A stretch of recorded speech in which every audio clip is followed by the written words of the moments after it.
baby. Two bombshells that we have to talk about in today's episode that blew my mind. Let's jump right in.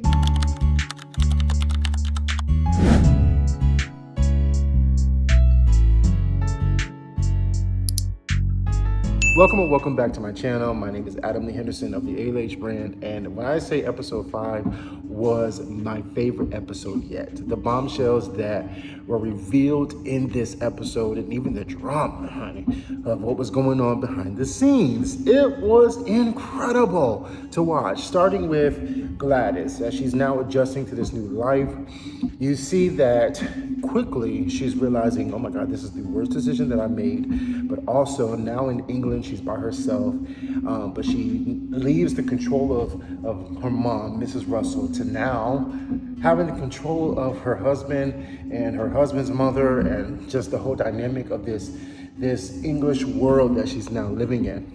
And so, you know, she's about to lose her handmaid, and she's being criticized for every single thing that she does, knowing that she's a U.S. citizen and she's not born in England, and she doesn't know, the life of a duchess. So she's trying to learn these things.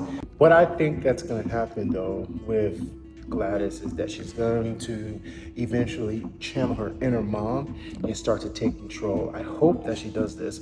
And she's going to push back on everybody. I hope she doesn't become bitter. And I really hope that her and the Duke find this interesting love, even though they're in this journey. I don't know how that's going to pan out, but hey, let's just wait and see. One thing that I'm so glad about, though, is Mr. Fortune. I'm not glad about this. He's trying to sneak and weasel his way back into Peggy's life, but Peggy ain't having it. And then you have Dr. Kirkland, who is kind of like standing beside her unintentionally. I mean, they're courting. They're kind of like at the beginning stages of courting, right? Not necessarily in a relationship yet, but they're fond of each other. And I think they know this. And so you have Mr. Fortune, who's trying to weasel his way back into her life, knowing their history. And Peggy's like, I ain't got time. I'm not trying to do all that. But yet still you're trying to make it work. And so he offers this great opportunity, but then he tries to get onto the trip. And Dr. Kirkland's like, oh no, you go about your business. Peggy's gonna handle hers, all right? I thought that was pretty cool. They almost got in a fight in that train station. And Peggy was like, oh, no. We're not doing that, not up in here. We're not that type of group. So I thought that was pretty cool. Stand on business, Peggy. Stand on business. You know, he's a married man and you want your own man. And Dr. Kirkland is a good match. And so I really hope this storyline continues to pick up. And I hope Dr. Kirkland and Peggy, I hope they come together.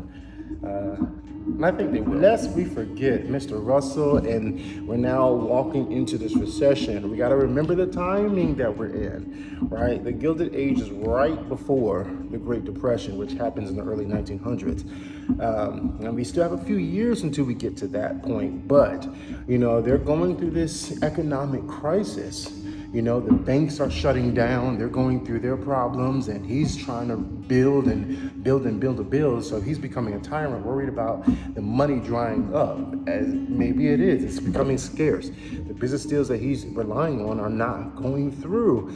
They're falling through, and so he's becoming very mean and opinionated to everyone around him, including his wife, which we will talk about at the end of this segment, how the episode ends.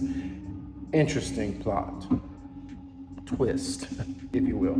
We got to remember that he fires Clay because Clay doesn't deliver on the plan that Mr. Russell has, and so he hires this new individual, and he doesn't tell Mrs. Russell immediately. She eventually finds out later on, but he's like, you know what, I'm gonna handle my business.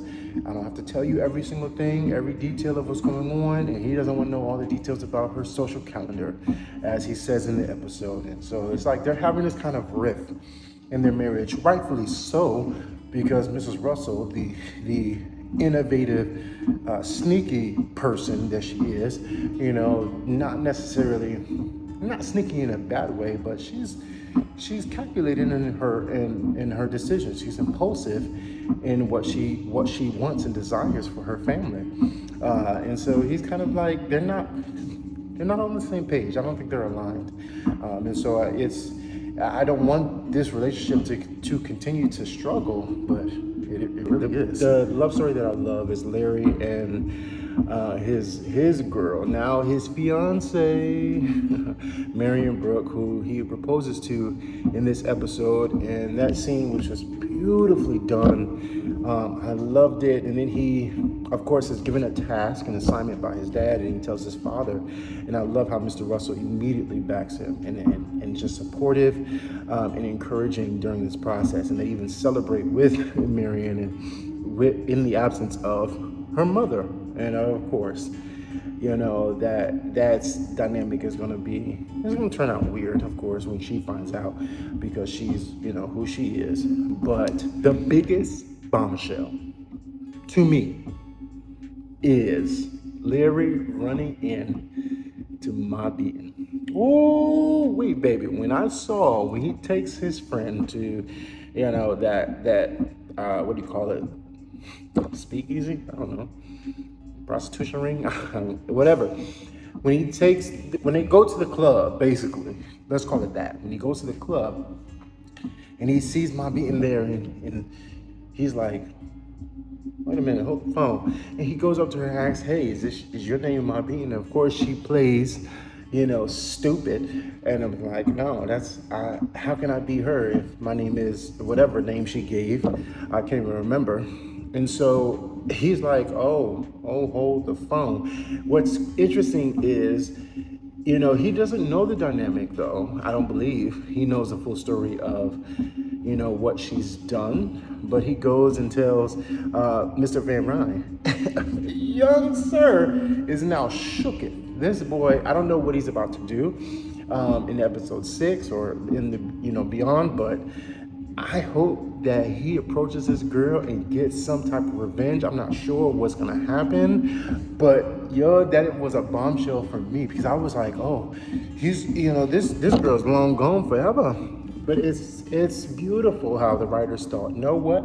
We're gonna save her and bring her back, and we're gonna deal with this money loss somehow, some way. And I can't wait to see how that pans out. Hopefully it pans out in his favor, but you never know. But the biggest bombshell number two is how she goes home and Mr. Russell blows up, and he realizes, based on a letter written from his daughter Gladys in England, how she's not doing well, and he was concerned, and he was asking her, how is Gladys doing? And he realizes, oh, she's not doing well.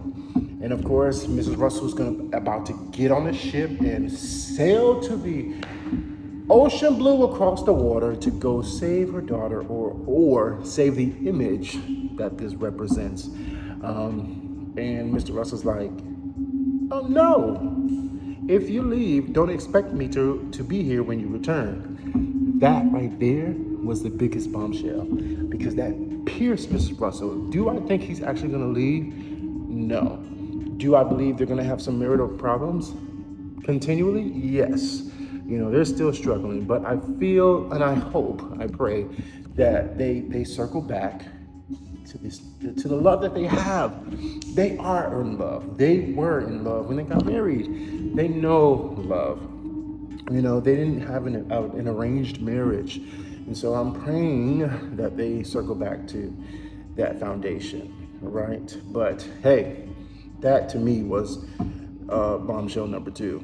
And so this episode was a roller coaster, and I enjoyed every bit of it. And so I haven't watched episode 6 yet. I'm gonna watch that tonight. Thank y'all, those that are clicking and watching these reviews and reactions. Thank you so much for riding with me for each episode, and thank you for your patience as I sometimes take my time with posting my reactions. I'm not giving up. I'm gonna continue doing it until the end of the season, and I love y'all so much for taking my authenticity You know, no set, no lighting, no audio, just me with my camera doing whatever I'm doing. I just put it up and I start talking, and you guys are watching, so I appreciate that. But we've reached the end. Thank you so much for watching. Don't forget to like, share, comment. Most importantly, subscribe to this channel if you haven't already. And I'll see y'all in episode 6.